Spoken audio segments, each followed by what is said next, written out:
Welcome to Disturbingly Cheap Reviews. This week we take a look at the latest in a long line of Cuba Gooding Jr. direct to...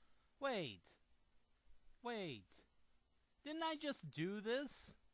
I could have sworn I just did this. Oh wait, that was Sacrifice. It turns out just 2 weeks after its release, Cuba's back in the hit list. And this movie has a plot that my amateur film mind instantly equated to something Alfred Hitchcock would have made. A disgruntled businessman is having the worst day of his life. He was given a sure tip on a bet that is, well, bad. And he's now being hounded and pounded by bookies. His big promotion that would take care of said debt goes to a younger, less experienced worker. And to top it all off, he goes home to find his wife is cheating on him with his best friend. Being understandably depressed, he goes to the local bar where he meets Cuba Gooding Jr. Cuba, after a brief conversation, says that he is a hitman and offers his services for free. Thinking it's a joke, the man makes a list and wakes up the next morning to discover the first person on it is dead. Now he has to try and figure out how to stop a trained killer before it's too late. Cuba seems to retain his dry, dirty, hairy-ish tone from Sacrifice in this movie, as the government hitman gone rogue. Cole Hauser plays the businessman and turns in a decent performance, even if the character isn't really the most likable everyman available. The story moves along well enough, even with a few flat-out ridiculous parts and one of the dumber slow-motion crashes I have seen in quite some time. In all, I'd give the hit list a C+.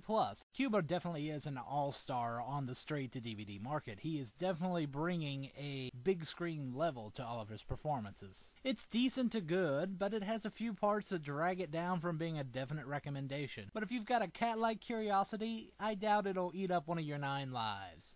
And with that, we move to the spoilers. Just a note, it turns out the wife, who is the best for last name on the hit list, wasn't actually cheating on her husband. She was apparently faking the affair because it seemed like a good way to get Cole to notice how much he loved her, or some other really flawed plan. This movie addresses the issue of why don't you just go to the cops? By having Cole go to the cops.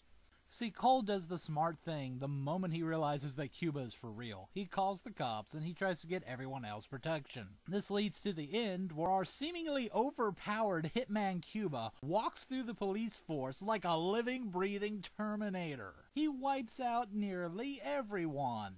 The only thing is that, throughout the movie, he keeps trying to get Cole to shoot him, as if he's trying to make him stand up on his own and be his own man. With his wife in jeopardy, Cole manages to find the nerve to put some bullets into Cuba, who smiles as he dies. See, it turns out, Cuba was dying from a disease anyway, which most likely inspired him to go rogue and take out a few people he didn't like before meeting Cole. So that's the end. Cole hugs his wife, and we see some unknown character who had been yelling at government workers to hunt down Cuba throughout the movie turn his TV off.